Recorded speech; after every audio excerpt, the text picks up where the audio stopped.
Um, and welcome to the Chorus Forum. Trust Markers is now the time. I am Howard Ratner, the Executive Director of Chorus. We've had about 100 people register for today's event from all around the globe. Our workshop will run until 1 p.m. Eastern Daylight Time and will also be recorded for later viewing. Today's event would not be possible without the generous sponsorship coming from Springer Nature, AIP Publishing, Silverchair, and STM. Today's workshop will be governed by our code of conduct, so you can have a positive experience for all participants. So please do not engage in any harassment of any kind. Do not post anything that a reasonable person would consider offensive, abusive, or hate speech. Do not post anything obscene or sexually explicit. Do not impersonate people. And finally, do not expose private information. So a note about Zoom chat, which we're using today. Please note that anything entered in Zoom chat may be read aloud by screen readers or other accessibility tools used by some participants. Keep that in mind to ensure that your messages are appropriate and considerate for all of our attendees. During the QA session, which Matthew will lead, please use Zoom's raise hand feature to ask a question. So before we begin, a few words about Chorus. Integrity, collaboration, and openness are the cornerstones of our research ecosystem. By uniting funders, institutions, and publishers, Chorus aims to cultivate a more equitable future for knowledge dissemination. Together, we can prioritize collaboration and progress for a more open world. Chorus is a community effort dedicated to making open research work. Our goals are to help our main stakeholders of publishers, institutions, and funders scale their OA compliance. We work to make data a first-class citizen, improve the overall quality of their metadata related to open research. We host forums and workshops like today's forum to connect our stakeholders so they can learn and hopefully build trust with each other. So how does all that work? Well, persistent IDs, they're central to what we do. Publishers collect and send content DOIs and funder IDs to Crossref and the Japan Link Center. We at Chorus then consume that information so we can check whether or not an article is archived for preservation at CLOCKS and or Portico, whether or not a preprint has been deposited in a repository, whether or not the article is appearing on an agency portal, whether there's public grant information, whether all authors have ORCID ID records, is there a ROR ID for the organizations that are involved, and whether there are relevant data sets to link to via the Scholar framework or use other persistent identifiers found in DataCite and other sources. So we have a stellar moderator and an A-list list of speakers today. So now over to you, Matthew, to get this show on the road. Thank you so much, Howard. I almost didn't recognize myself from your kind introduction. I'd like to welcome everyone to the webinar today. It's a huge pleasure and privilege to be able to moderate the session today.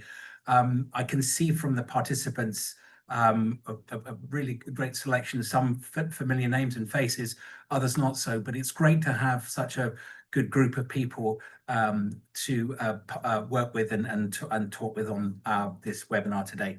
My name is, for those who haven't had the pleasure of meeting, my name is Matthew Salter. I'm currently the Senior Director for Publications at the American Mathematical Society. For full disclosure, I've previously been a publisher at the American Physical Society and worked for IOP Publishing too, and also Nature Publishing Group. And whilst I was at APS, again, for full disclosure, I had the pleasure of being on the board of Chorus. So I'm really grateful and excited to be working with the organization again today. As I said before, I'm going to be the moderator today, and the title of our session, Trust Markers, is Now the Time, is, I think, a really timely one, no pun intended. Looking at the participant list, I really don't need to note how important maintaining the integrity of the scholarly record is for publishers. It's probably one of the most, if not the most, important role that we have as learned societies and scholarly publishing houses.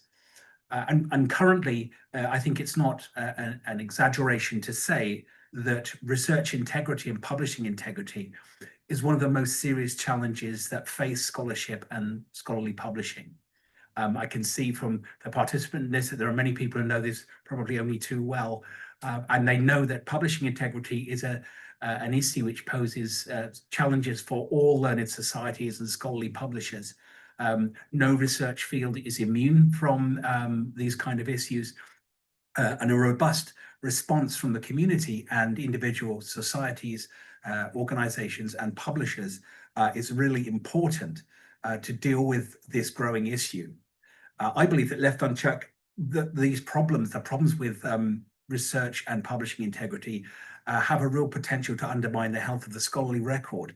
And that leads ultimately to undermining further the public confidence in research and learning. So that's obviously something we all as professionals want to avoid. And the negative impacts for society are really very serious and terrifying to contemplate. There are many issues in publishing and research integrity that challenge us all in our sector. One of the more significant and probably more recent challenges is that of ensuring the quality and security of peer review by confirming the identity of individuals involved in the publishing process. So we're talking here about confirming the identity of authors, confirming the identity of people like guest reviewers, for example, or guest editors, anyone really that's involved in the publishing, scholarly publishing process.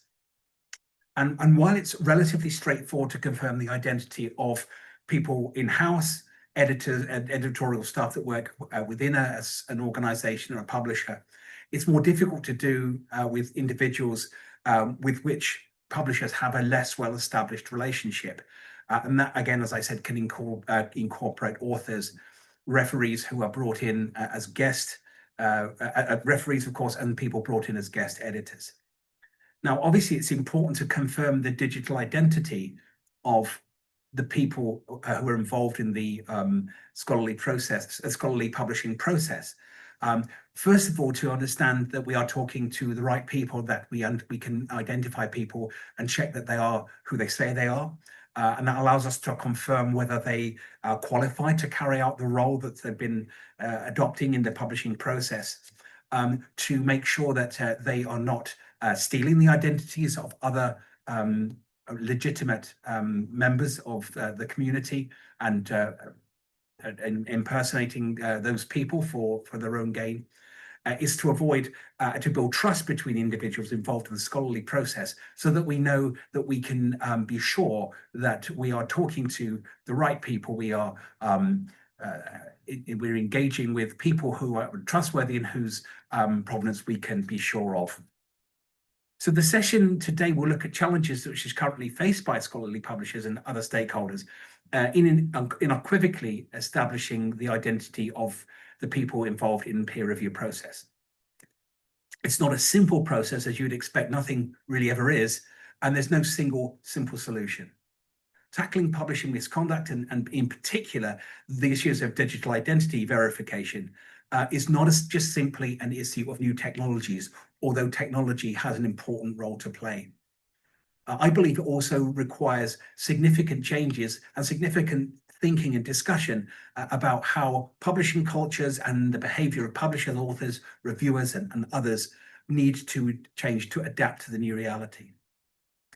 To help us understand the multifaceted nature of this challenge, we've been very lucky to have an excellent panel of panelists and experts today. The names have been shown. You can see them here on your screen. First of all, what I'd like to do is we're going to run the session in the order of speakers, which is shown. I'm going to give a short introduction to each person, and then we're going to have their contribution. The first person on our list, the first speaker today, is Jennifer Wright. And I have to say, unfortunately, that Jennifer is not able to join us in person, but she has recorded her contribution, which we will play immediately after the introduction. Jennifer Wright is the head of publication ethics and research integrity at Cambridge University Press. She's also an elected co-counsellor, as it says there, and a registered advisor for the UK Research Integrity Office. She's previously had an academic career and worked in the field of forest ecology and climate change, obtaining her PhD at the University of Edinburgh and a postdoctoral role at Oregon State University. And she also holds an MBA from Cranfield University. Jennifer's going to talk to us, I believe, about the issues that a publisher with a large and diverse portfolio faces in implementing trust markers and the kind of challenges they face, publishers like Cambridge University Press can face when dealing with submissions from around the world and in a wide variety of fields. So if I could please ask for her presentation to be played. Thank you very much.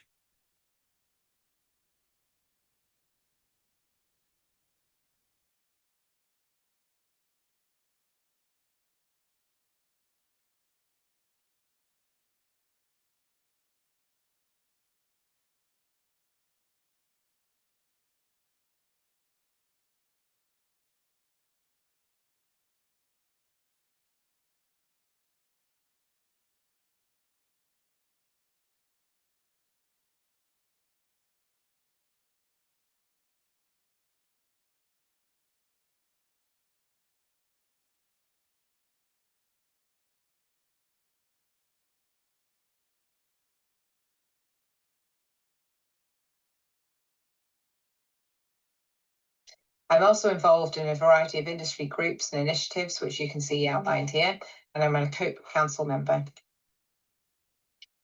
So the next couple of slides are really just to contextualise my job a little bit. As I mentioned, I work at CUP. We've been publishing for quite a long time, and in that time, we've published some pretty influential stuff. Today, we publish across a really wide range of disciplines, either through our own books and journal programme or through partnerships with scholarly societies across the world. We're not a huge publisher. We're not even the biggest university press. We're firmly mid-sized. We publish in very different disciplines, formats, and contexts. So we do opera and theatre studies, we do Bibles, we do physics, engineering, climate, politics, economics, linguistics, classics, maths. Pretty much most disciplines, there's probably something Cambridge publishes. So that's a lot of different communities globally that we work with. So zooming in a little bit now, my role in the organisation is publishing ethics and research integrity, and my team focus on the following 6 areas. So firstly, case investigation and management. We offer an advisory service to all our editors and publishing partners to help navigate and resolve publication ethics issues. I'll give you a bit of a flavour of what that can be like today. We extend this advice to journal development. So from a publishing ethics and research integrity perspective, journals work with us on things like the best way to embed a new policy, assessing different options for peer review models, designing new policies, understanding ethical considerations of a new article type, or advising on appropriate tools and technologies for integrity issues. We deliver training sessions, we develop and provide internal resources to our colleagues on policy and best practice. We maintain our publishing ethics guidelines. We also do forward-looking work using our expertise, case database, or collaboration with others to understand and characterise issues, propose new solutions, craft industry best practice, or contribute to discussion on topical challenges. So it's a pretty wide remit, but it gives me a good overview of the challenges facing academia and publishing, one of which is the topic of today's discussion. The challenge I want to talk about today is the content enough? So COPE says very prominently in the Principles of Transparency and Best Practice in Scholarly Publishing that manuscripts should be judged on the scholarly merits of the content, not the characteristics or identity of the authors. What I want to talk about is the extent to which that still holds. So there's a really important principle here. From the perspective of the mission of scholarly research and publishing, it doesn't matter who says something, it's what is said and the contribution of that knowledge to the pursuit of truth that's important. But that was in a world where we assumed that it was someone who said something and that someone could probably be located and be accountable. We're now in a world where trust-based assumptions of publishing are increasingly stressed and things are written by machines. So I'm now going to talk through an anonymised and generalized example that my team handled to illustrate the problem we're facing. So here's an inside view of what my team might advise on. Day 1. Dear editor, I would like to express my concerns about Article X by authors A, B, and C. It plagiarizes my previous article, Article Y, published in Journal of Stuff 2 years ago. Best wishes, complainant A, using an institutional email address. So far, so vanilla. This is relatively easy to verify. We find Article Y, we compare it, consider overlap. In this case, let's say we're lucky, and this is quite obvious overlap, so word for word copying. I'd like to draw your attention to the stack of boxes on the right-hand side of the slide here. These are the stakeholders somehow involved in this issue. So as you can see, it's already a reasonably long list. So continuing, 2 hours later, curveball. Someone claiming to be one of the authors of the article, out of the blue, contacts the journal claiming they had absolutely nothing to do with this paper. It's funny that they didn't mention that at any point in the preceding 2 years that the article had been published, but let's be charitable, and maybe they had no idea. Why would you look for an article that you didn't know existed? Or maybe there's an institutional investigation going on, and that's what triggered the email to us from both the author and the complainant.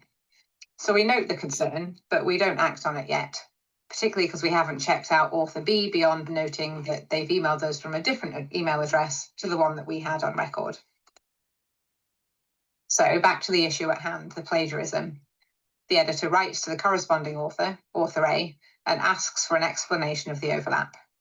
This is pretty standard cope dealing with alleged plagiarism stuff. So not much to see here.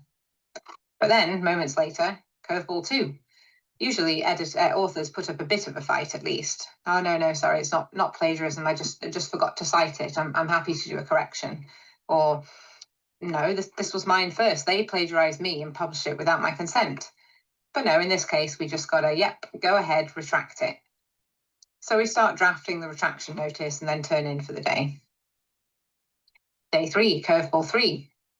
So the original complainant, complainant A, contacts the editor again, this time making allegations against author C. Apparently, author C was never affiliated with the institution listed on the manuscript. There's a letter attached to the email, supposedly from said institution, asserting that author C was never there. So if we go back to the boxes at the side, as you can see, we have potentially 2 author Bs, we have 2 institutions, we have a named institutional contact institution 2, but they're not on the institution's website. So the position we're in is we have an awful lot of people who are telling us things or allegedly have something to do with this issue, but we can't really verify who any of them are. So if this wasn't enough already, here are some other oddities. So complainant A wrote to us using an institutional email address from a well-known and reputable institution.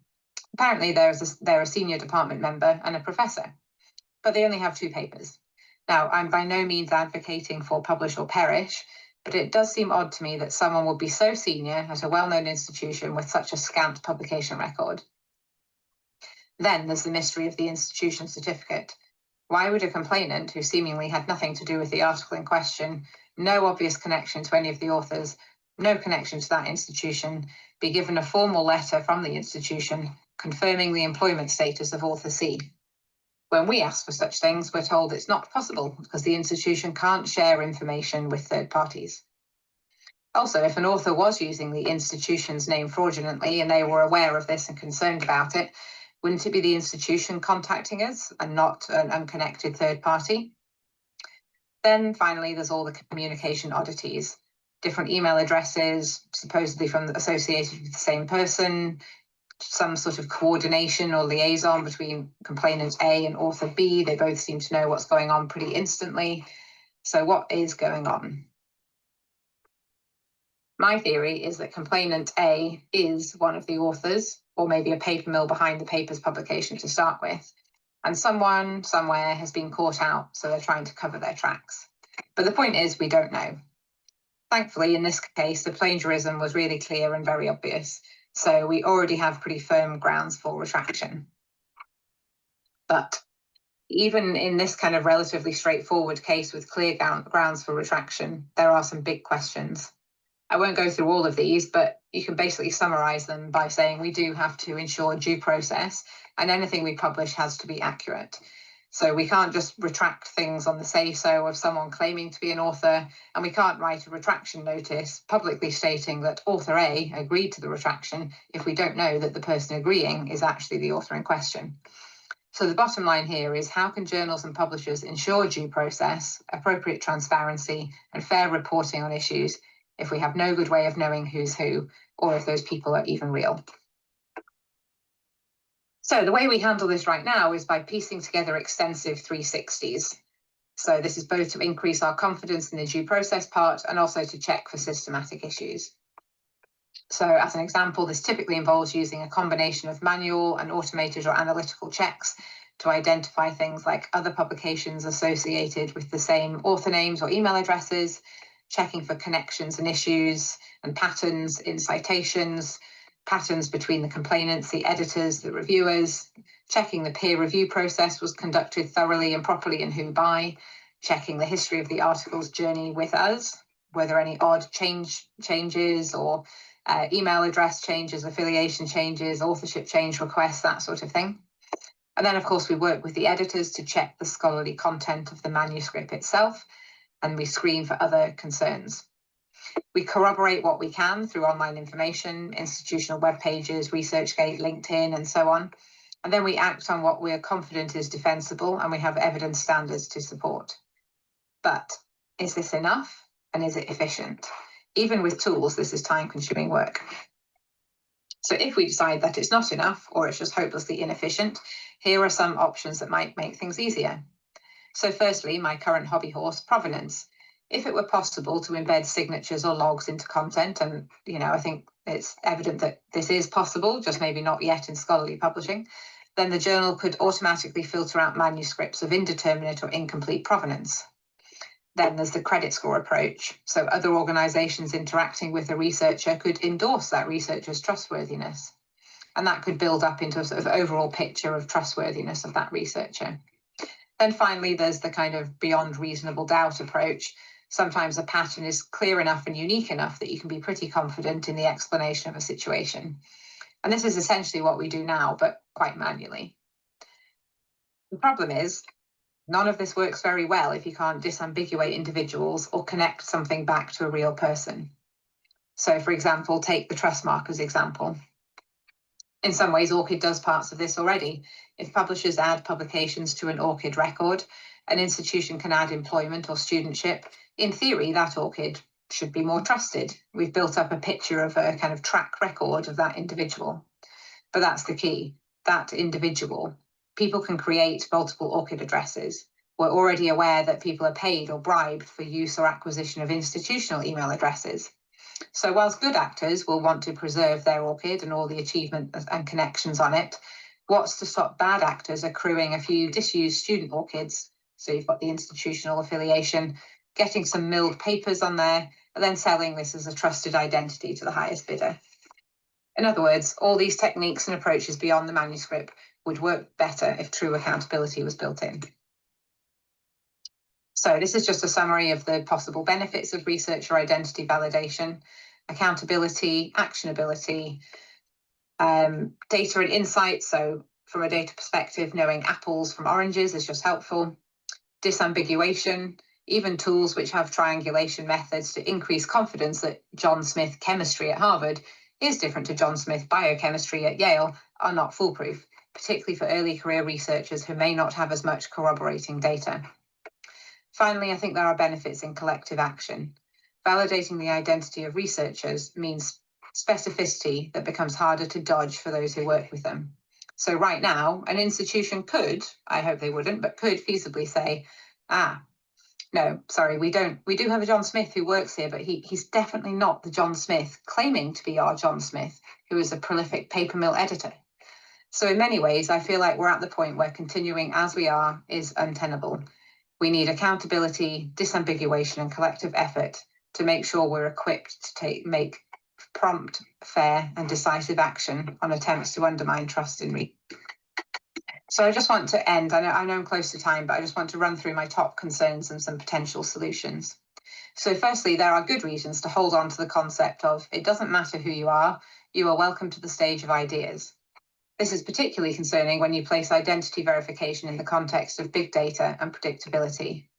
As I outlined before, researcher identity verification isn't only valuable in its own right, checking you're talking to the right person, it's also layered with additional information. We don't want a world where the doors close on you because you once collaborated with someone who made a mistake, and you have no idea why the doors are closed, or even that they are, or that the doors are there. You just keep getting rejected. We also need to think about redemption pathways. If you think about credit scores, you can see what contributes to your score. You can appeal things. You can get advice on how to fix things. Right now, I'm not aware of any research integrity tools which do that. They all rely on kind of webs of decisions made on often untraceable and unreported probabilities. So this is a huge challenge. Finally, the researcher identity verification isn't going to be meaningful if the community as a whole doesn't engage. If institutions and funders join in, well, then we're in a situation where we can start to think about real networked accountability. If they don't, well, then we still have a researcher who we might know at the journal or publisher is really called John Smith, but John might be lying that he's a student at UCLA. There's also a really practical consideration. Where do we start with implementing this? We're talking about global consensus and a new framework or approach for publishing research. Even in the best of global times, that would be a big ask. And finally, as I said at the start of the slide, there are very good reasons for people to choose not to share personal information or for there to be legitimate concerns about how that information will be used in the context of publishing. But I don't think that means we give up. I think there are solutions and there are groups working on solutions right now. And that's why I'm really excited to be here today talking to a sort of cross-industry group, because I think this is a challenge we have to engage with together. So I expect the recording might have been stopped because I'm pretty much over time, but I think this slide can be summarized as, yes, this is a mountain, it's a big ask. But if you think about it, what we're really doing is not looking for something new. We're looking for something to replace the accountability vacuum that's emerged alongside various global, cultural, societal, and technological changes over the last half century. We used to have different forms of accountability: personal relationship, community cohesion and norms, necessity of responsible use of time and budget to create the content to start with.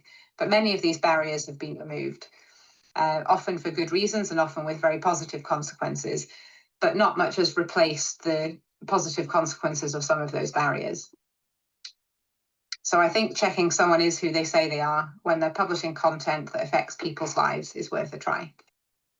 So thanks so much for listening. I hope you got at least one takeaway thought from this. I'll now hand back to my co-panelists for more perspectives on researcher identity. Thank you very much. Well, thank you to Jen. As I said, sadly, she's not able to be here in person, but I think we'd all like to thank her for that really thought-provoking and detailed presentation. There's so many things to take away from that. And the things that stood out for me are not just the complexity of a particular, what looks like a fairly standard issue with plagiarism, but even the standard issues can be very complicated. It's really about holding accountable people who are involved in the scholarly publishing process, really making sure that we have all of our facts at our fingertips before we make any kind of decisions or go forward with anything. And really it's about, and I think maybe our next two panelists will talk about this, but in work I have done in this area, everyone says to me, these things are not new, but it's the scale and it's the complexity and it's the inventiveness of bad actors which just make things so complicated and such a drain on time and resources in order to investigate properly. Jen touched on paper mills, which, as we know, have been a growing problem for some time now. And that, again, is something which is a really important issue that digital identity verification can help us sort out. And I was particularly interested, finally, by what Jen had to say about redemption strategies, because whilst we want to make sure that the scholarly record is protected, there is the question of encouraging good behavior and and educating younger researchers who may have ended up going down a pathway that they didn't really want to or shouldn't have really been on. So there's a lot to think about there. I'm really grateful to Jen for taking the time to record that presentation. And I'm sure that the audience will have questions relating to that. We're going to be taking questions at the end of the contributions. So if you could hold your questions till then, that would be great. Now, without further ado, I'd like to move on to our second panelist, Dr. Nancy Cheshire. Nancy is the chair of COPE and is, of course, a member of the COPE Trustee Board of and Council. Professionally, she is a maternal fetal medical specialist and Professor Emerita at the University of North Carolina School of Medicine at Chapel Hill, also where she completed her medical school residency and fellowship training. She has had a and storied career. I had the great pleasure of meeting with Nancy earlier in the year and listening to over dinner some really fascinating stories about work she's done in Africa and all kinds of things. So I could spend the next 20 minutes introducing her. But rather than that, I'd like to hear, of course, from Nancy. So Nancy, welcome. Thank you for joining us today, and we're looking forward to your presentation.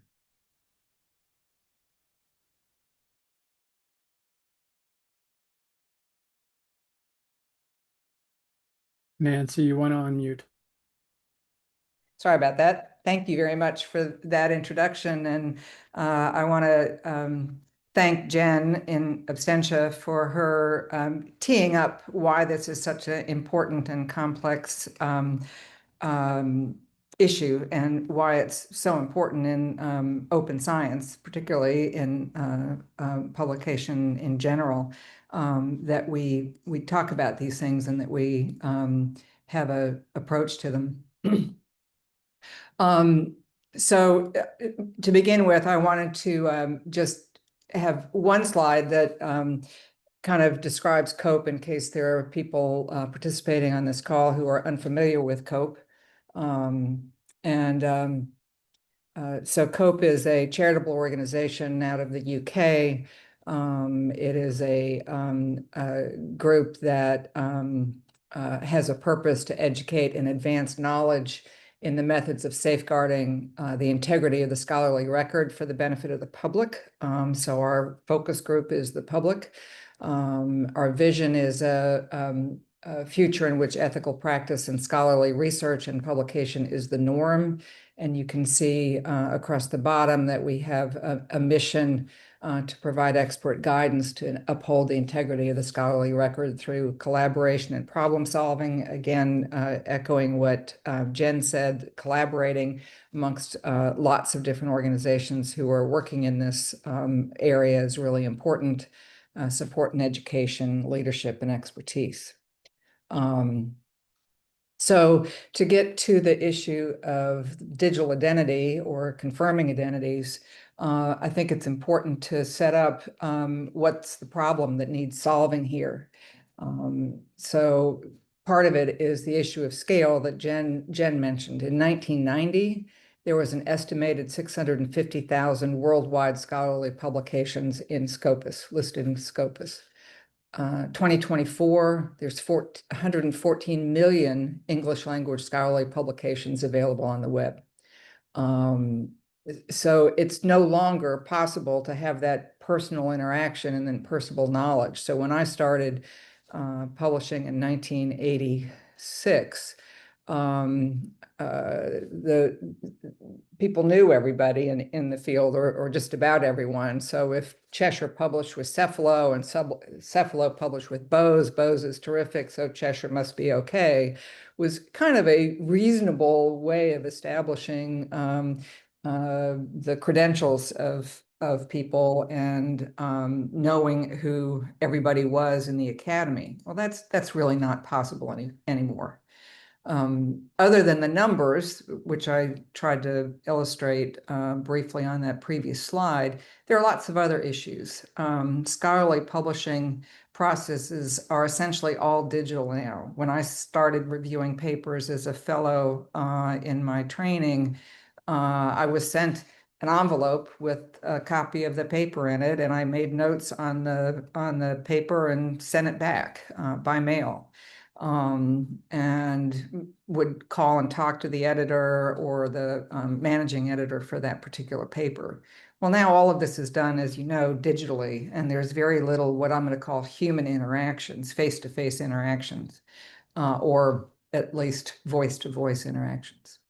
Other things that are issues around this is publishing is a really big business with lots of money in the ecosystem.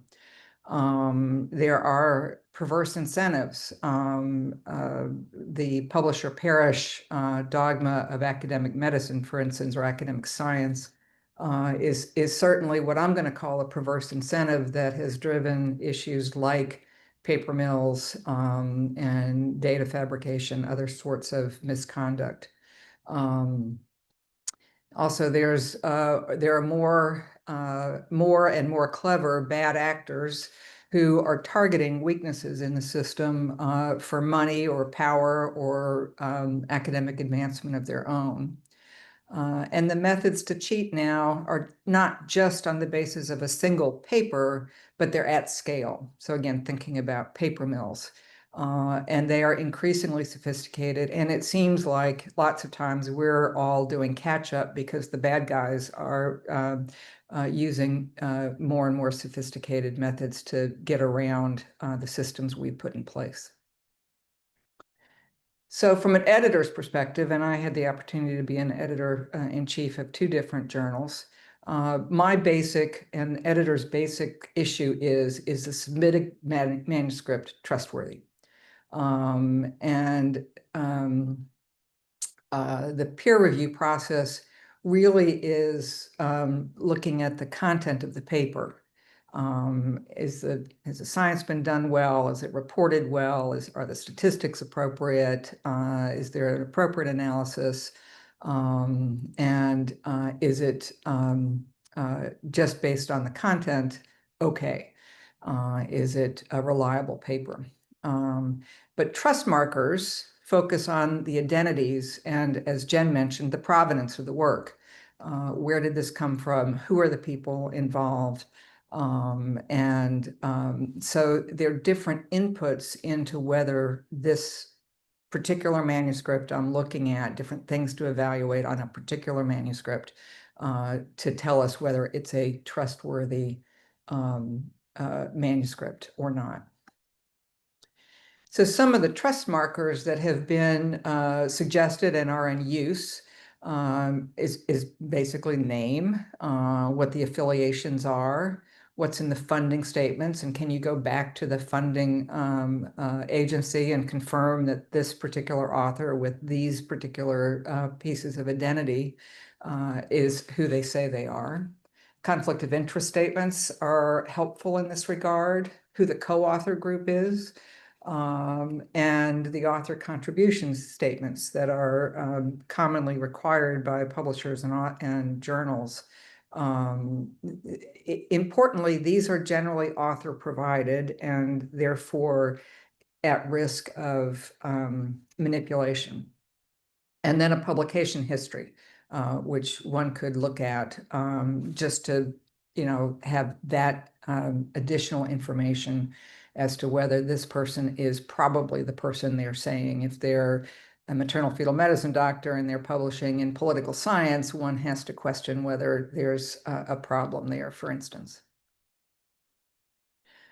Editors have the important job of being expected to vouch for the entirety of the work, not only the reliability of the content, but the fidelity of the peer review process and the publishing process, who the authors are, who the editors are, who the reviewers are. These are all areas that editors are expected to be able to respond to and verify.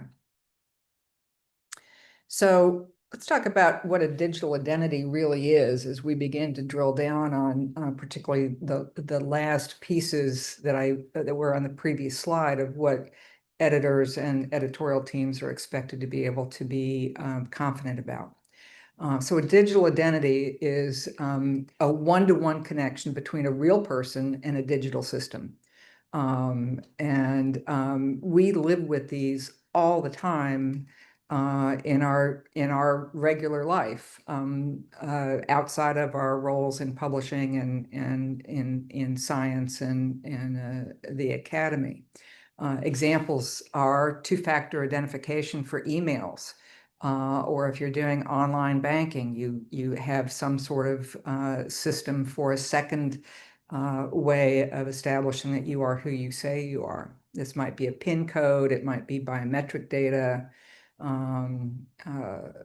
But importantly, as the risks from a false identity increase, the systems have to become more and more robust, such that in these kind of areas in our regular life, and I'll make the point in a minute, in our world as publishers and editors and authors, et cetera, single points of verification just are increasingly insufficient.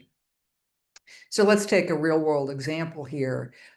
Is this plane passenger who they say they are, and are they a danger? So I'm going to kind of go through examples of increasing robustness of systems that have to be in place. So when you buy a ticket on your credit card, your credit card verification with CAPTCHA at the point of purchase is going to be telling us that this person using this ticket or this credit card is buying this ticket.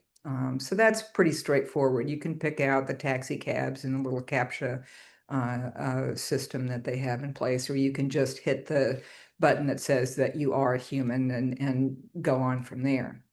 Once you get to the airport, though, is the person at the TSA check-in actually the ticketed person? And that's now things like real ID, facial recognition, passports, et cetera. So more complicated than what was at the point of purchase. And then the last question really is, in this example, is this person a terrorist or a smuggler? Now you're getting way more robust, way more invasive, if you will. This is the TSA gate security, the sniffer dogs that you have to walk by, the imaging of your carry-on luggage with, intermittently getting swiped for drugs and explosives, body scans, and increasingly increasing invasiveness, or the pat downs that sometimes happen when you fail the body scan. So these things are not new to us in our general world, and it makes sense then that they ought to be translating into the world of scholarly publishing. There are different ways that identity manipulation shows up in publishing. These can be fictional user accounts. So reviewer cartels, for instance, can certainly be an example of making up users altogether. Impersonating a legitimate user, or actually stealing a legitimate user's credentials. And Jen mentioned this in her talk about taking an ORCID ID that had lapsed and co-opting the information there in order to get institutional affiliations. Make sure I did not just skip a slide here, just a second. Nope. Okay, so what are the necessary characteristics of a digital ID system in order to make it workable? It has to be personal and non-transferable. It's got to be reusable, so you don't have to create it every time you are interacting with the system. It has to approach permanence, easy to use, and non-hackable. Well, we're never probably going to get that whole package of necessary things. There's going to be iterative changes in whatever process gets put into place here. But these would be, I think, reasonable expectations of a reliable digital ID system. Importantly, and again, getting back to the point that Jen made, there are lots of people working in this area and lots of opportunities for collaboration to make this a stronger system. And these are some of the organizations that I'm aware of just on the top of my head who are working in the area of digital identity, making this one-to-one connection between a real person and a digital system. And I'm going to focus a bit on United to Act in just a minute. But United to Act, which is a organization by STM and COPE, funded originally and founded by them, to deal with paper mills. I'm going to give you some examples from them around this particular topic: STM, Dimensions, Orchid ID, and there are lots of others. So the United to Act had several working groups. One of them was around trust markers. And again, this is just in the context of paper mills, but I think it's reasonable to think about this as generalizable. So their goal was, or their definition of a trust marker was, the assurance of the integrity of items significant to trusting the scholarly record. They relate here, as they say, to people, organizations, processes, and products or outputs. And I recommend that you take an opportunity to look at the United to Act website, and then specifically on the different working groups, because there's a lot of interesting content there. But around trust markers, their objective included processes including authors, reviewers, editors, anybody else who might be involved in the peer review process, which might include non-academic staff. For instance, guest editors are particularly important in digital identity issues, because guest edited publications are at higher risk of having manipulation done. So it's really important to focus on them as well. How to coordinate and develop workflows around various initiatives regarding trust markers. And these are the deliverables. Again, echoing some of what Jen talked about, these need to be cross-culturally appropriate. There needs to be issues related to the article submission process, and also things around workflow in order to automate as much as possible to make this as easy as possible. So here's their diagram for trust in people. So the digital identity piece of it here includes editors, authors, and reviewers, and coming up with some sort of a resource where these overlap. So it might be funding history or resources, reviewer activity. You can look back and see how well someone did as a reviewer, how reliable they were, those sorts of things. And then the editors. Identification might be from things like the ORCID IDs, Scopus profiles, Google profiles, researcher IDs from the Web of Science, other kind of connections, and monitoring resources. So these are all different ways to begin to assess the trust that the person you think you're talking to is actually a person, and the person that they say they are. So what does COPE have to say about this? One of the key fundamental values that COPE has is the issue of transparency, which I think will resonate well with Chorus's goals. But where this comes out is that it is very important for journals and publishers to have clear, unambiguous information for authors about providing data to support trust in the author's identity. We don't get into the business or the detail of saying what they should be doing, how they should be doing this, but each journal should be very clear as to what they expect of their authors. Do you require, as a journal editor, an ORCID ID or a federated ID? ORCID is doing some very interesting work, and the URL to follow up on this is given here.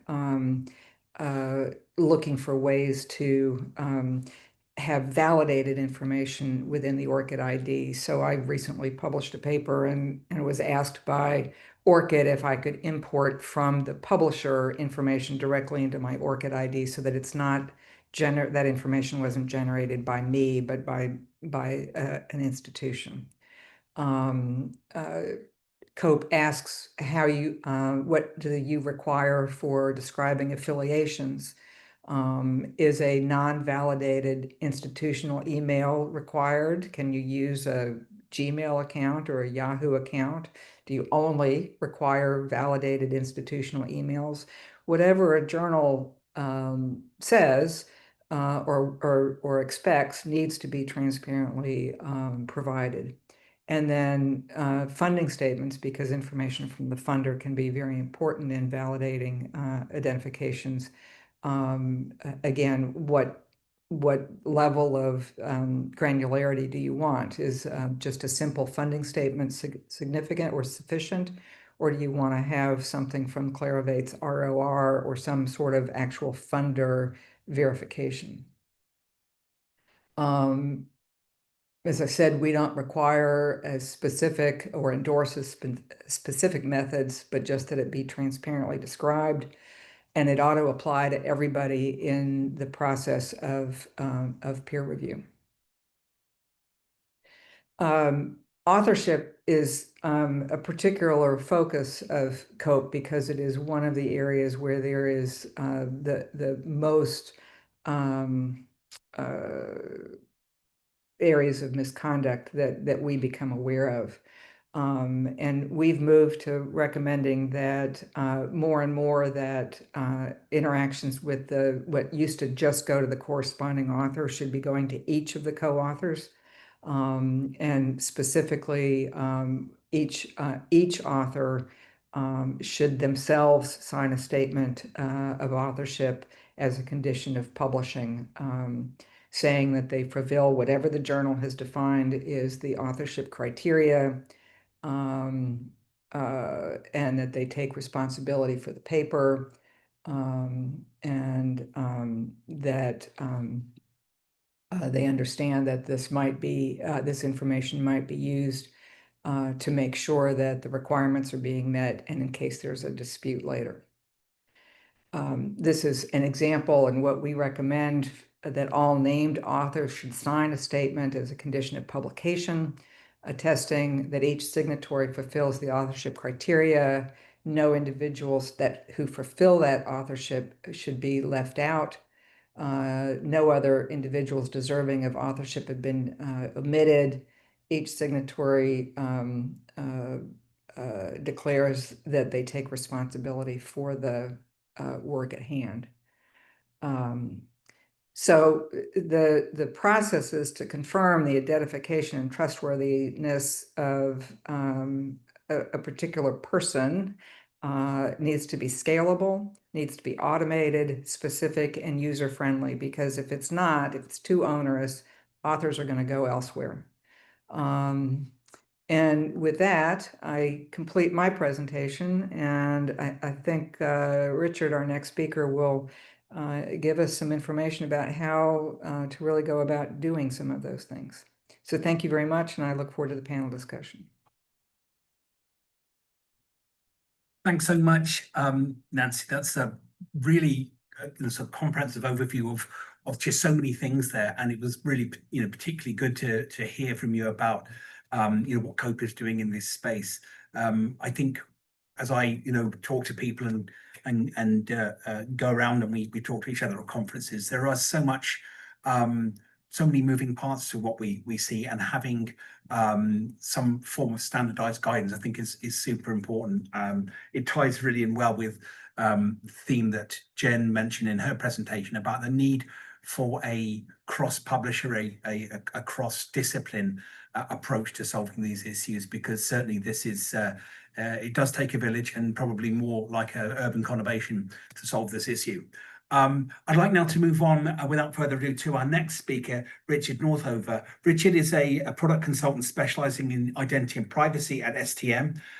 He brings 20 years plus of experience as a developer and product manager, and helps organizations to have consistent and trusted relationships with their users. He's had a very wide series of experiences with Elsevier and also as diverse as Elsevier and the BBC. His background is science communication, and he has a degree in biology from the University of Edinburgh. He's going to be really, I think, talking to us about some of the work that he's been doing with groups at STM. Richard, over to you. Thanks, Matthew. I will share my screen.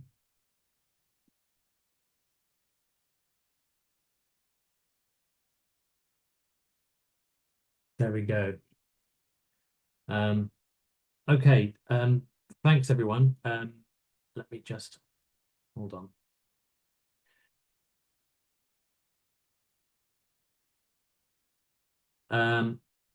Okay, so thanks very much for inviting me. This talk is about research integrity and trust markers.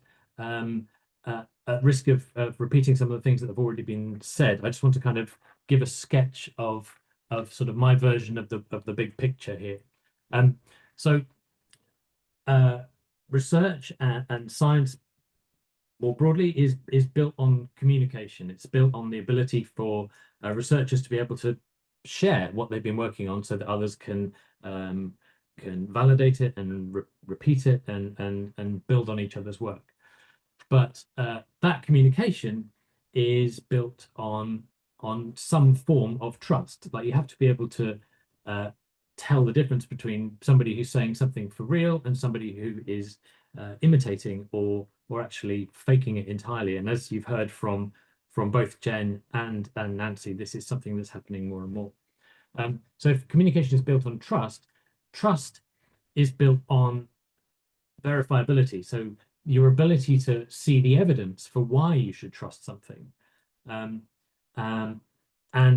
in this context, what we're talking about is being able to verify who said what was said. We're talking about identity verification. So that's the quick version. So the work that we've been doing is specifically on researcher identity verification. I'm going to talk you through it. Incidentally, Jen mentioned the shortening of researcher identity verification, which is RIVER, and as we all know, all activities in our area need some form of catchy acronym.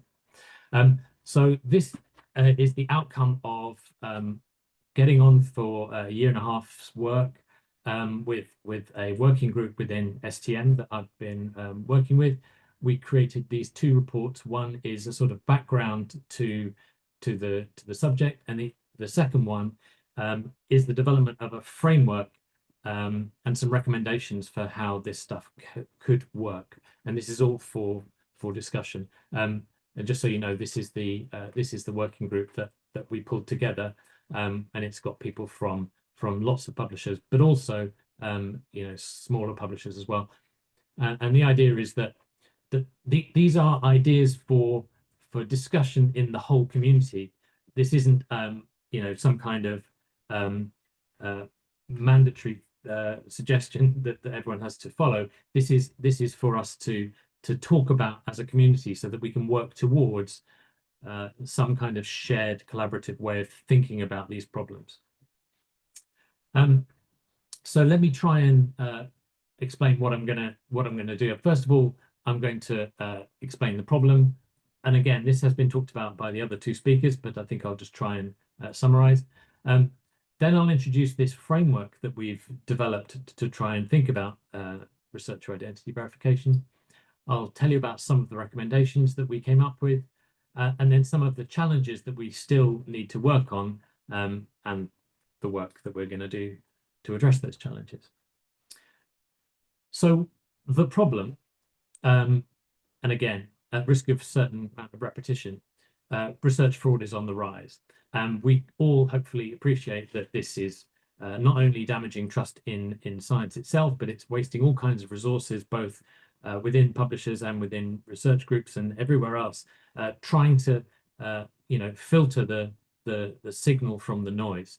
And that's just not what everyone should be doing. They should be doing research. The fraud that we're talking about often involves identity manipulation. And again, this has been discussed already. But we're talking about people creating fake accounts and impersonating each other, often very sophisticated networks of fake identity, sorry, and actual theft. So there's lots of different forms of identity manipulation. The thing is, manipulation is relatively easy because the way that the systems involved in academic publishing work is that they basically assume a fairly high degree of trust by default, because that's how it always used to work. With the rise of online dissemination of research, there's much higher volume of people, and it's as we all know, much easier to impersonate someone else when you never actually meet them. So the lack of any verification leaves the door open to this kind of manipulation. And on the other hand, verification of identity is quite a hard thing to do, because it's very easy to force everybody to go through some kind of airport security check. But if some people are excluded in that process and they are not committing fraud, then there's a very bad outcome there. You don't want to exclude legitimate people. So how do you balance these things? Next, I just want to talk about what I mean by identity verification, and I'm going to use a little example in the real world.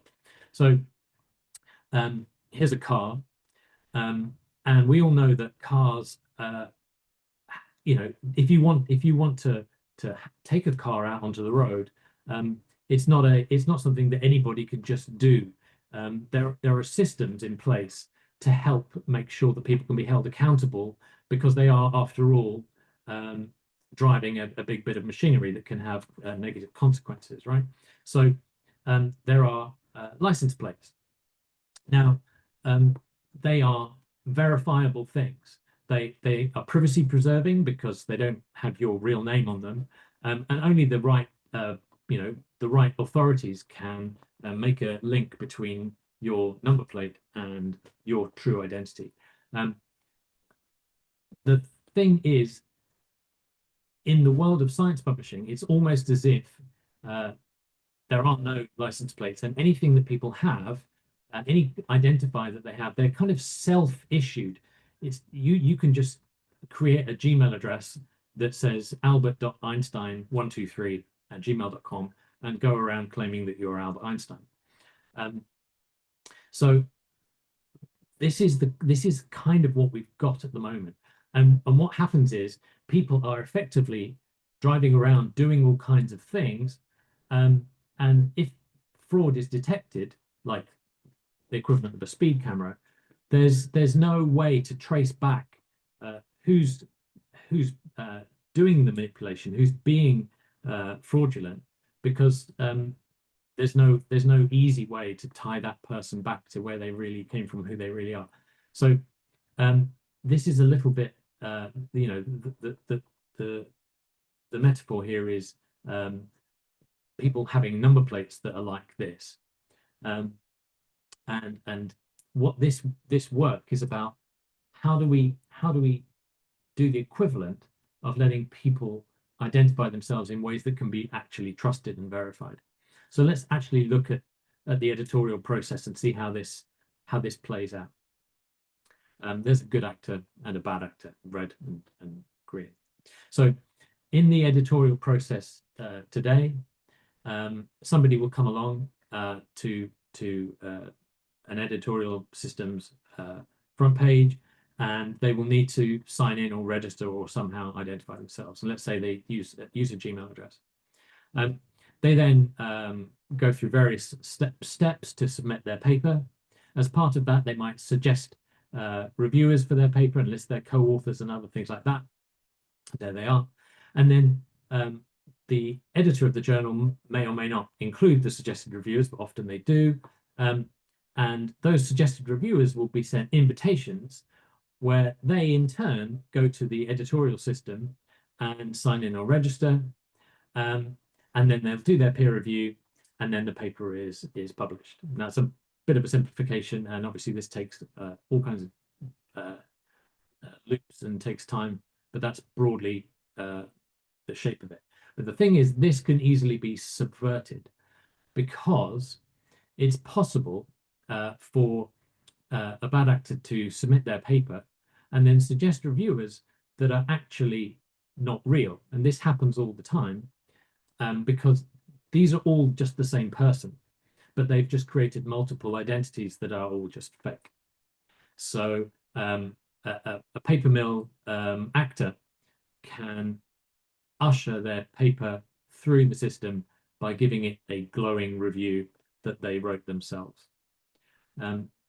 There's many other variants of this, but this just sort of illustrates the way that identity can be manipulated in this type of system.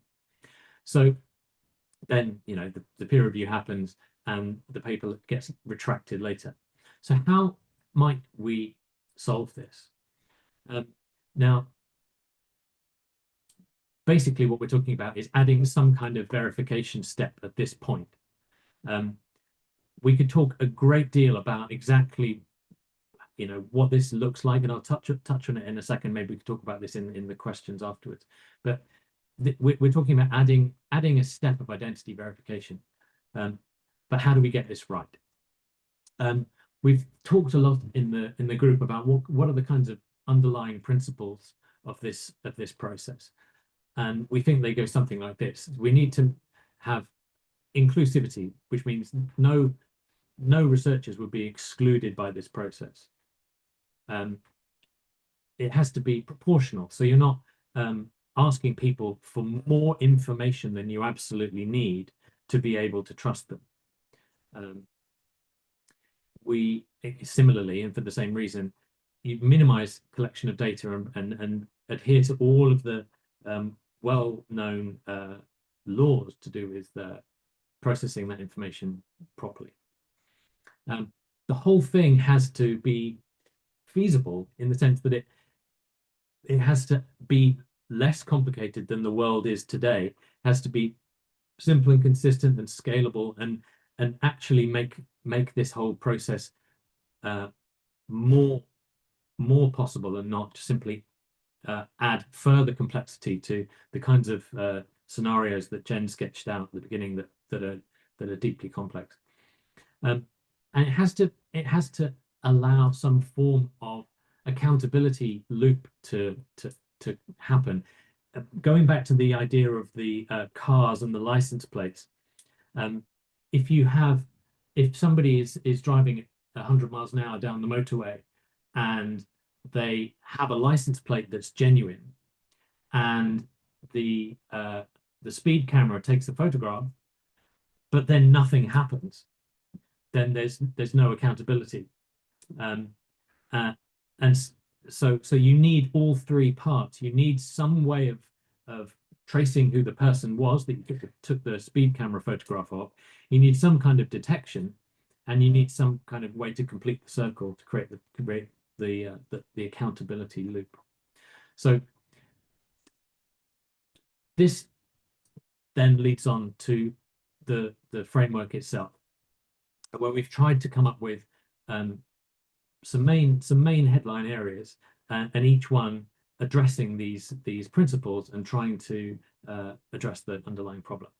So the first part of the framework is assessment, which is to do with trying to work out how much trust you need for a given situation. I'm going to go through each of these one at a time. So first one is how much trust do you really need at this point?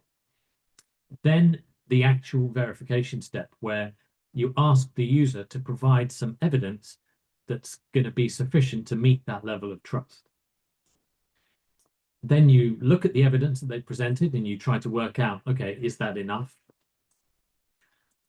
And then you allow the person to do the thing that they were here to do in the first place, like submit their paper or carry out their peer review.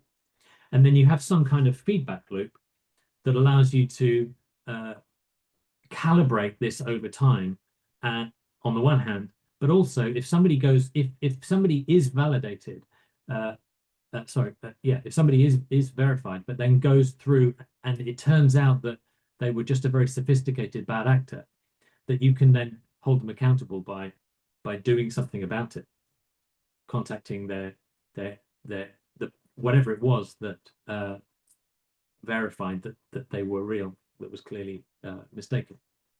So this first thing about assessment is to do with risk assessment, really. In the real world, we've got different scenarios that require different levels, that present different levels of risk, right? So take a cash machine. If you want to take money out of an ATM, you just need a PIN number in your card.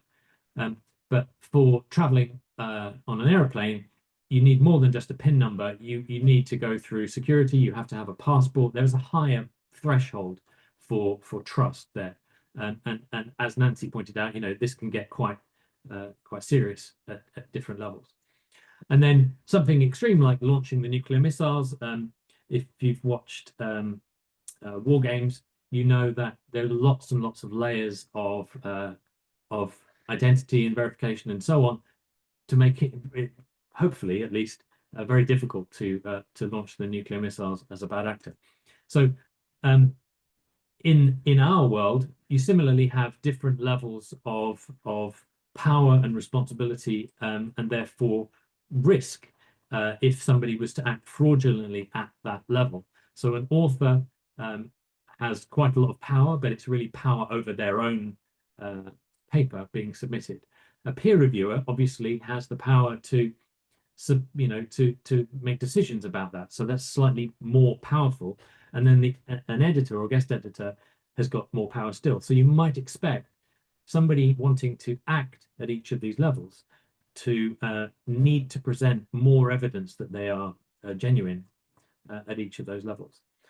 One of the important things is within each of those kinds of role-based risk assessments, it's going to be different from one journal to another. One journal, one editor might have an awful lot of fraud happening in their world, and so they may be more skeptical and more risk averse, and so they may require a higher level of trust evidence than somebody who's in a journal that's much less exposed. So all of these recommendations are they're not one size fits all. It's very important that that there's flexibility for editors and journals and publishers and systems to take these principles and apply them as they are appropriate to their circumstances. But the principles are the same.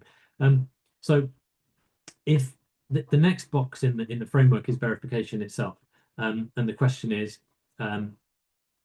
how do you get information to help make trust decisions? So what's the information that you might collect? And this is where we're going to come back to what we mean by trust markers. So you've got evidence.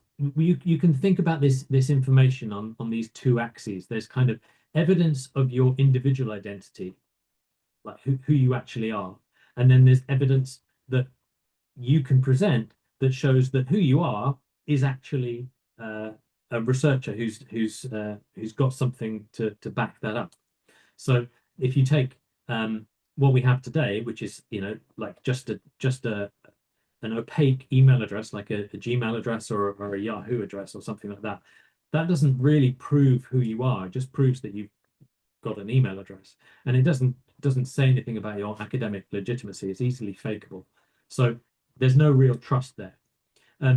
If you were to present a big list of all the things you've ever done, well, that is providing evidence of academic background, but I could have just copied that from someone else, and it could actually belong to a different individual. So that's not a lot of trust either. What we need is to be able to get some evidence that the person really owns their identity. So if I was to get some evidence that I really am who I say I am, but I don't present very much or any evidence of my academic legitimacy, then you're going to trust me a bit, because you can at least know that I am somebody that you can point to. But obviously the best combination is when you've got both confidence in their individual identity and confidence that they're really a researcher. And that combination is kind of what you've got in something like ORCID with trust markers, which is where we're going with this conversation in lots of ways. So giving you a quick review. So there you go. There's your opaque email address where you don't have a great deal of trust. ORCID without trust markers. I mean, as was pointed out earlier in this conversation, and it's not quite as simple as this, because ORCID does have checks and balances that are kind of part of the way the community works. Somebody could report if I created an ORCID claiming to be Albert Einstein, then somebody could point out that that's not possible. So there's a degree of self-correction there. But ultimately, the claims that I put in my ORCID come from me. And so it's not as high trust as trust markers as you might expect. So we'll come on to that. Your institutional identity. So if you sign in at your institution and your institution is able to send back some information that says, yes, this person who has just signed in at me really does work at me, at this institution. And this is kind of the same as confirming your institutional email address. You know, your institution has issued you with an email inbox, and if you can prove that you own that email inbox, then that's like a way of proving your affiliation. And we're familiar with this because these are the techniques that are used to allow people access to subscription resources. And this is what happens in ORCID itself. If you want to add a trust marker that you are from an institution, is you confirm your email address or you sign in an IDP. So ORCID trust markers, and we'll talk about more about this in detail in a second. This is where things that are in your ORCID record, the different works that are listed, are not added by you alone. They're actually added by a third party, in other words, the publisher who published it, or the institution or the funder that funded it. And so it comes with a degree of verification built in. So ORCID trust markers are more highly trusted. Another kind of, if somebody didn't have any ORCID record, or they came from a part of a part of the world where institutions don't use institutional email addresses, or don't have the infrastructure to let you sign in at an identity provider, then what are you going to do? Now there are lots of other options. One of them for consideration, and I recognize that this is not something that everybody's going to want to do, which is why I'm suggesting that there's this whole range of verification methods that you could choose that would be suitable for you. You could use third-party document verification that allows you to prove strongly that you have an individual identity that belongs to you. That's exactly the same as you get if you want to hire a car, or if you want to verify your LinkedIn profile, or you want to use Airbnb. These are the same processes. So the option is at least there to allow somebody to provide additional layers of trust. And you could also combine these things. So you could add one and not the other. And then also there's direct contact. So if none of these is an option, then somebody could arrange to speak directly to an editor or whatever. And hopefully that would be something that would be scalable, because most people would be able to use these other methods. So what I'm saying is identity verification should involve a range of methods to ensure that nobody is excluded. And that's typical. There is somebody at my door and I'm going to answer it, and it's going to take 20 seconds.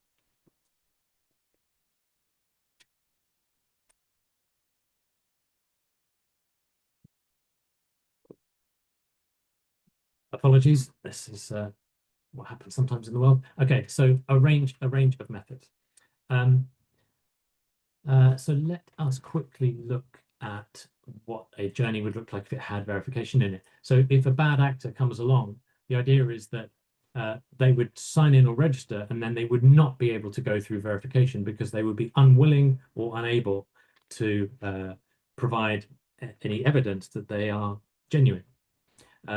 So similarly, if they were to be able to go through, they wouldn't be able to act as their own reviewer because you would be able to see that it's the same person. And so the peer review wouldn't be able to be manipulated in that way. If somebody goes ahead and passes through all the verification, then they can submit their paper and they can submit their review, and that's all fine, but it's tied back to an identity that you can follow with a certain degree of confidence. And what that means is if their paper is retracted, that you can introduce this accountability loop, and you can say, okay, something bad has happened here, and you can talk to the institution and say, you know, one of your researchers has you know, their identity has been stolen, or your security systems aren't working, or they are a dishonest researcher, and you need to work something out. That's obviously a very, very contentious and difficult feedback loop, but at least it's something we should talk about. So trying to quickly, I'll come towards the end now, thinking about how this actually could work in the real world. We are doing some prototyping and some piloting just to see how this type of thing could make it into the real world. So here's a drawing of a verification journey. So let's say I want to submit my paper to the Journal of Identity Prototyping. So I sign in, and let's say I put in my Gmail address. Now, it's absolutely fine. We're not talking about replacing the ability for people to use Gmail or any other convenient portable email address, because everybody wants to be able to use that, because they may move between institutions. They may want all of the convenience that involves. So you can still use your Gmail address. You sign in, but then you would get presented with some kind of menu of verification options. So let's say I choose to verify with my institution. So here is the same WAIF screen as you would see in an access journey. So I enter the name of my institution and I'm sent off to the University of somewhere, where I sign in, and then I come back and I'm verified. And that's because the University of somewhere was able to vouch for me, basically.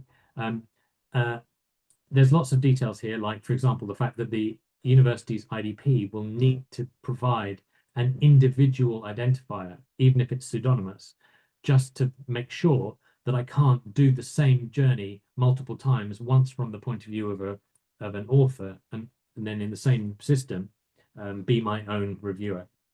But like I say, that's a bit more detail. So verification could be pretty fast, right? It's the same speed as an access journey, but it can also be very fast. If you were to sign in with ORCID, and ORCID is acting both as the way that you sign in and the way that you're getting verification through the presence of trust markers, then the whole thing just happens in one move. Okay, so it can be very fast indeed, but it could take longer. The very first time you need to use a passport verification, a government issued document verification system, and there are plenty of different ways of doing this, but it tends to look something like this, where you prove to you're not giving your passport information to a publishing system or to a publisher. You're using something external that you may already have used with Airbnb or LinkedIn, and that system is just giving a thumbs up to the publisher to say, yes, this person does have a passport. And then that takes a couple of minutes, but then the next time you do the same thing, it's pretty much instantaneous. I could mention also wallet technology is coming up the inside. And basically what we're talking about here is encapsulating all of those kinds of things, your passport information or your affiliation information can all be built into your browser and all held by you in a portable way. This is stuff that the W3C is working on, and I think we'll begin to see it over the next couple of years. But the consequences of wallet thinking for academic publishing is something that we're also starting to think about meaningfully. So I'll quickly finish with the recommendations. There's a few of them, but I'm picking out a few of them. The first and most obvious one is that opaque email address is not enough to let somebody submit a paper, that there should be verification for all users, subject to all the things that I've talked about to do with proportionality and assessment of risk and so on. And yeah, there's plenty of other things I could say there, but I will skip over them in the interest of time. The next one is specifically to contribute ORCID trust markers. So it's as a researcher, you don't put trust markers in yourself by definition. If I have an ORCID that has a paper that I've written, then it will say on it that the source is me. In other words, it's self-claimed. But if publishers and funders and institutions add a trust marker, then the source is no longer the person who wrote it. The source is the publisher where it was published, or the institution where that work happened, and so on.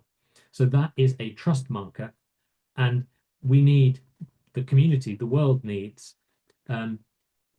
systems and publishers and so on, not just to consume trust markers, but to put them into ORCID in the first place, so that there's a feedback, a positive feedback loop and a network effect and so on. So that is a trust marker, and we should be contributing them as well as relying on them. The final recommendation that I'm picking out is to talk about this and to collaborate on these types of ideas, to work out whether verification, if and when it's implemented, actually works. If you verify somebody, can you reliably reduce the probability that they're going to commit fraud? I mean, you would hope that the answer is yes, but we need to work together to work out and calibrate our thinking here. So this is all discussed at great length in the report. I'll point out that there's a whole load of important challenges here. It's very important to think about how to calibrate the information and the evidence that you collect from somebody with how much you trust them and in what situations. Thinking about the fact that if you get a bit of information from somebody today, can you trust it in a year's time? And so on and so on and so on. There's lots and lots of areas here where there are questions that need to be worked through. But I'm pretty confident that these all have answers. The future work that we're doing is to try out, to do proper UX research into people's attitudes to this, to their ability to be verified in the first place, to see whether any of these ideas are feasible in the real world. Look at real data to see whether previous examples of fraudulent activity could have been picked up by this kind of information, and so on and so on and so on. So there's plenty of future work that we're working on. So I really hope that you can seek out the reports themselves. We're really keen to get your feedback on the ideas that I've talked about. So thanks very much. Thank you so much, Richard. The very detailed presentation there. I'd like to go straight to question and answer. We have about 30 minutes for that. So I'd like, first of all, to open the the chat to anybody. If you have a question, please type it into the chat, and I'll read it out, and then we can get the panel to respond to that.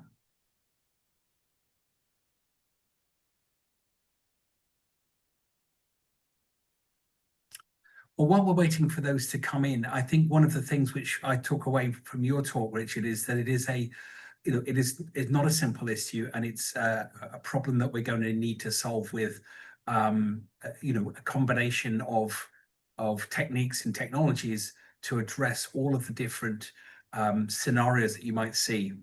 One of the important things, so I have a question that said, one of the important things is, for any solution to be equitable and to be usable. Nancy also mentioned that in her contribution. So a question really for the panel, and a question to think about is, how can we ensure that we can roll out solutions for digital identity that don't create a two-tier system or a multi-tier system, where we can have some form, and Richard, you addressed some of this, some form of option for authors that sort of meets them where they are. Not everybody has an institutional email, for example. In some parts of the world, that's not the way that research is carried out, and not everybody gets an institutional email, for example. I think it's equitability is so important. I wondered if the panel had any thoughts, any ideas about how we might be able to do that. Well, I mean, I suppose I could take that one. So it's got to be about providing a range of different options for people to choose from.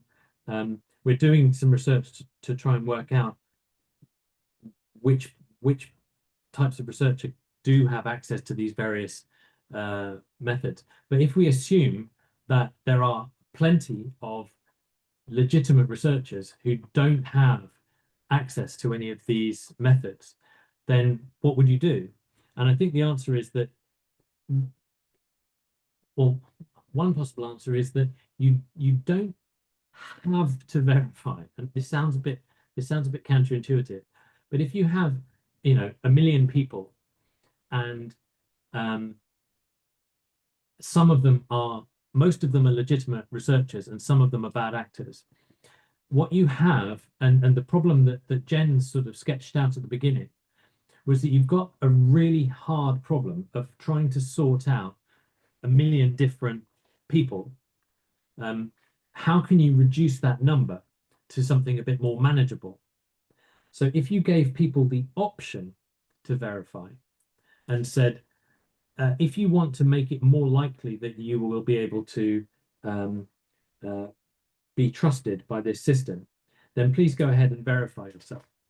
If you are unable or unwilling to go through a verification process, then you could defer that verification, and then the editorial system has a much smaller set of people to manually verify or to follow up in other ways. So one way you could look at it is, if you can design a verification system that is very easy and very streamlined for the majority of people, or at least for enough people, then if people are unable to go through that process, you've at least reduced the size of the population of people that you are having to manually verify in the way that Jen described at the beginning.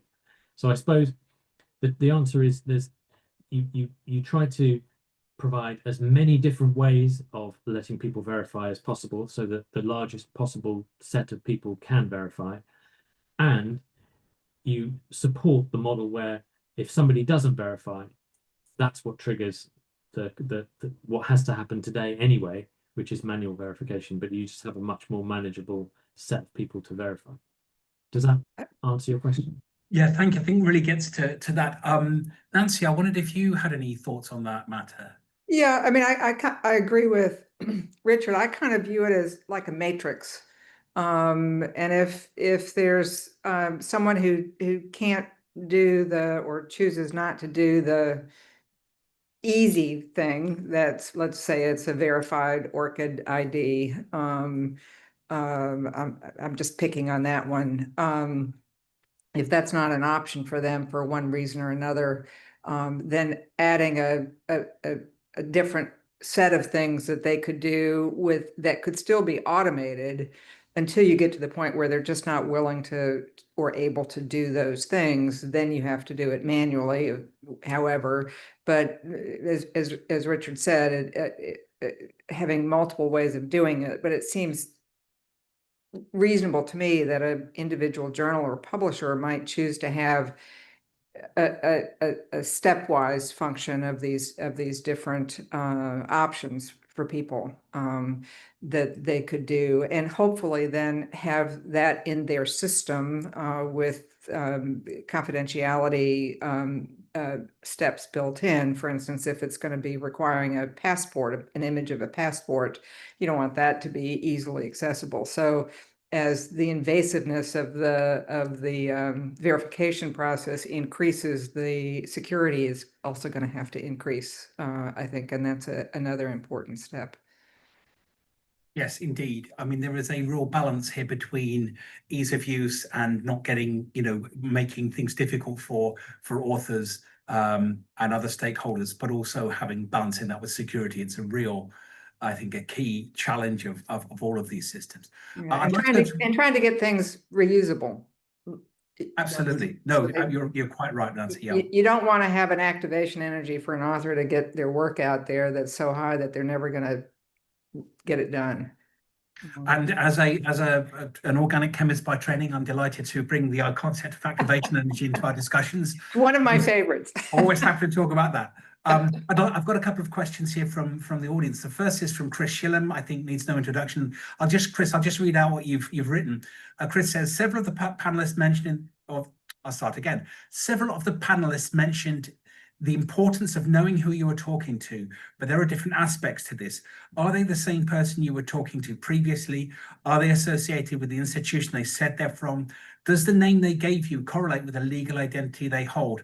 Which are the most important in scholarly publishing use cases? Penetrating as always from Chris. Richard, I don't know if you want to take that. You answer that a little bit at the end of your talk. Maybe the answer to that is going to depend on the first part of the framework, which is the assessment thing. So if you're talking about needing to decide whether or not to let somebody be a guest editor, then you might want to not only be sure that it's the same person you were talking to previously and that they are associated with the institution they said they're from, but you might also want to match who they say they are with some kind of legal identity, if in the extreme case, right? So you can imagine this graduated level of trust threshold, and that wouldn't apply to absolutely everybody in all cases. So that's what I mean by calibrating these bits of information and trying to work out, how much information do you need to find, what's the minimum amount of information you need to be able to reduce the chances of bad actors getting through at that level. So I think the answer to that question is that it depends. Like most good questions can be answered by saying it depends, and I think this is one of them. Yeah, I think, Chris, you brought up a particularly interesting question, which is legal names. Because of course these change, which is why I think one of the solutions is going to have to be some sort of a verifiable ID, some number or some other thing that is independent of the person's actual name. Divorce, marriage, just electing to change your name, needing to change your name for anonymity reasons, which do happen. I think there's going to have to be a way around that. Like an orchid ID. Well, like an ORCID or a federated ID, or something of that nature that they can do the work to verify the name change, and you as a journal don't have to make that assessment. We have actually Chris here. Chris, maybe you'd like to elaborate, say something Yeah, else. if you don't mind, thank you for the kind invitation to comment. I was being a little bit disingenuous in asking the question, because I agree with what Richard said, is that it does depend. And I think, identity is always more complicated than it seems like it should be, when you really think about it deeply. And I think it's always important to ask that question whenever you think we want to verify identity. What aspects of the identity do you mean, and what are important in the use case? And I think our view at ORCID is that those scholarly aspects of identity, is there an institution that vouches for you? Have you been previously funded by well-known funders? Have you got a previous publication track record? Probably more important than those kind of legal formal name validation approaches. But as it says in the SGM white paper, which I think is a great piece of work, we need to do work to figure that out, try and see which aspects of identity correlate with detecting bad actors. Yeah, absolutely, Chris. Thanks for that additional context. And Nancy, your comment prompted me to think about the legal name issue. And I was just thinking, it's ironic, when I was doing my PhD, my supervisor, I had a female supervisor, and she got married partway through me doing my PhD. And I was quite surprised when she decided to change her name. But for a long time, she had her maiden name, with which she'd obviously established her career as a scientist, in brackets after her married name, and she put Nay and then her original name. I don't know if that kind of thing still goes on, but that was this was some years ago, and of course it's a lot of happened since then, and there are a lot more kind of cases of name change these days. But it's Yeah, I know a lot of women who have women colleagues who have made decisions about name changes specifically for that purpose, is because they have a published track record and they don't want to get lost. The other issue is with individuals who are trans, yeah, who absolutely. change their names, and how do they manage that? COPE does have some guidance about that, by the way, not specifically about trans, but about name changes and how to manage that. Yeah, and the Royal Society of Chemistry, I had a convened a group, which is I believe that's still going, to examine all of that. So it's a really important, part of serving the community. I'd like to move on to another question now. I have one here from Richie Boyer, who I believe is at SPIE, if I remember correctly. And Richie asks, with a list of, say, 10 authors on a paper, is the technology available to verify that each author's email address is indeed valid? Can email addresses be pinged to verify there's anyone on the other end? So no, I mean that you can pick. It depends what you mean by is indeed valid. I mean, there's whether or not it's got an inbox at the other end, and then whether there's a human who has access to that inbox who actually owns it. And so, the most common thing that you do every time you sign up for anything on the internet is that it sends you a confirmation link in an email, and you click that link. And that's the standard way of proving that you own that email address. And then if that email address is from an institution, then that's a way of proving that the institution gave you that email inbox. So yeah, if there were 10 authors on a paper, you could, if it was important to you as an editor to be sure that they're all who they say they are, send them 10 email address, send an email to each of them, and some of them will click the link and some of them won't, and you'll have a better idea than you would have had before. So yeah, technology is available to verify that an email address is owned by the person, and that's email confirmation. But of course, you won't know who the person is that owns that email address. You'll just know that there's a person. Sure. if it's not a verified email address, right? Yeah. So it's If things yeah. together. Richie, I don't know if you if that answers your question, whether you'd like to elaborate or contextualize at all. Please feel free to unmute and add something if you so wish. No, I think that addresses exactly what I was asking. Yes, thank you. I would just to Nancy's point, I would just say, you know, if you want to be absolutely certain that it's not a stolen email address, then you would have two-factor authentication on your email provider or something else like that. That you know, there are technologies to make these things more and more and more secure. It's just a question of proportionality, and so on. I mean, you can put two-factor authentication on your ORCID account, for example, so that if somebody was to look over your shoulder and steal your password, that they can't actually sign in unless they also steal your mobile phone, which is when you've got even more problems. Yeah, I mean, and then the other problem that I was alluding to is this was, I think, a bigger problem in the past, but a huge peer review manipulation issue that came up was authors frequently get asked when they submit to suggest peer reviewers. And that might be appropriate for a particular article. And there were instances of authors providing names and emails of peer reviewers who in fact were the author themselves. The emails were addresses were created by the author and they did their own peer review. And so, it gets very complicated and as I said, very hard to discover some of these things without the kind of steps that River will begin to address. I think that's a really a great point, Nancy. And I think we've talked a lot about authors and making sure that we know who the authors are, and that's of course a really vital piece.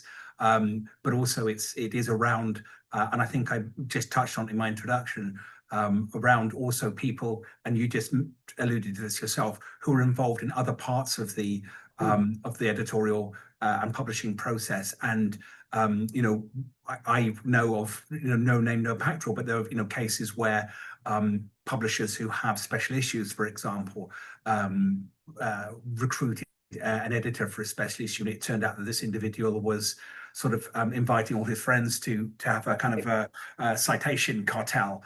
And this particular publisher has a large number of journals, and therefore the oversight is very, very hard, and you trust someone.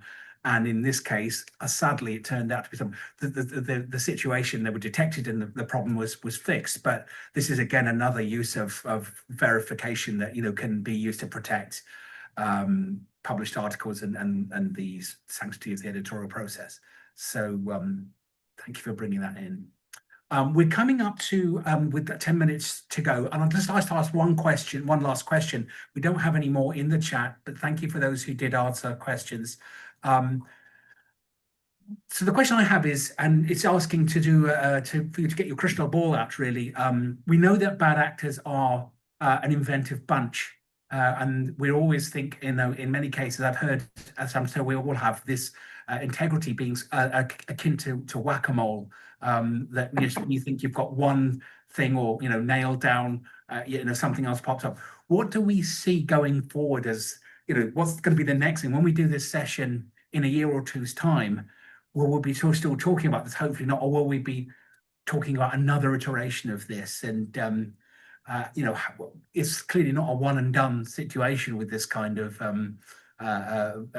verification. What do we see as Richard, Nancy, and others as being the next kind of big thing that we're going to be challenged with? Yeah, I think one of the things that's going to come is as different systems get put into place, we're going to find out a bit of what's actually a reliable trust marker that's usable, that someone's going to do the work to look at all these different things and figure out what actually has a high sensitivity for actually identifying the person who says they are. And I think we'll end up, maybe not next year, but being able to winnow down the things that we're asking people to be really including the things that are really important. Having said that, just what you said is going to happen. The bad guys are going to figure that out and manipulate that system. So I don't think we're going to get away from the whack-a-mole perspective. Of course, an easy answer is to say AI, because that seems to be the answer to everything. But I do think some sort of machine learning process is going to help somewhat with this, although I am not knowledgeable enough to be able to suggest what that might be. Indeed, and we must be getting close to lunch, because all I can think of when you said whack-a-mole was guacamole. I must be getting lunchtime. Richard, look into your crystal ball and tell us what's coming down the pipe. Okay, so my crystal ball tells me that this is not going to be resolved in a short period of time. I think that this is an arms race. So if you introduce, I mean, everything in this type of world is like, if you introduce something this side, then the bad guys get more sophisticated, and then you end up having to get some more and more and more on each side. What we will inevitably see, I think, and we're already starting to see it, is machine AI agents being able to act as users. So a paper mill will create an AI user that submits papers without them having to do anything. So it's like, the AI will go through the submission process and even the review process as if it was a person. And the point is, they would be able to do that at the drop of a hat today, because all they would have to do is just create an account with a opaque email address and then click all the buttons and then go through. And they could just do that at enormous scale, trying to find as many different places where they can submit as many different papers as they like. What you have to do is find something that a human can do that a machine cannot do. And I'm not just talking about captures and clicking pictures of bicycles, although that's one way of doing it, proving that you're not a machine. But yeah, that is one of the bigger problems as AIs become synthetic agents that have an identity of their own. And those will be very useful sometimes where you actually want an agent to be able to do stuff. But how do you sort humans from machines in a way that's truthful and reliable and isn't going to just make everything much more complicated for the humans? They're constantly having to do more and more and more to prove that they're not a machine. That's a great way to wrap that up. And I think, that carries lots of implications for sustainability, for cost, or whether we should see it as investment. But it is, I think, important that we talk about these things and we get, panels, and we really discuss this across the industry, because, at the end of the day, whether you're in a society or a commercial publisher or wherever you land in the process, we're all completely committed to doing our very best to protect the integrity of the scientific record. And I think that is an absolutely essential thing for science, for scholarship, for society in general. And just before I hand back to Howard, it occurred to me as we're talking about the digital identity, and I had the pleasure and privilege of being on the STM group that Richard mentioned at the beginning. We have as an industry, we've weathered a great number of things. We've weathered challenges from going from print to online, and those opportunities we've managed to navigate and work on public access and open access, which was a challenge when it began and continues to develop. We've got the challenge of AI, and we've got the challenge of digital identity, and there'll be more coming down the road. But we are a very resilient industry, and I think it's at times like this where we may compete in other for article share, market share, and for articles and so on. There's a healthy competition to be had. But when it comes to integrity, one of the things that I think is rewarding about being involved in integrity work is, we are all pulling in the same direction, because we're all vulnerable, and we all, it aligns with all of our core missions, no matter what kind of publishing we do in what fields. So from that perspective, I have a great deal of confidence and hope for the future. And now I'm going to hand back to Howard, who's just going to wrap up. Thank you to everybody, the panelists, and everyone who asked questions, everyone in the audience, and it's been a great privilege. Back to you, Howard. Great. Thanks, Matthew, Jennifer, Nancy, Richard. A very thought-provoking session. And once again, a big thank you to our sponsors, Springer Nature, AIP Publishing, Silverchair, and STM. And thanks to all of you who attended today. We do appreciate that you took your time out during the summer. And keep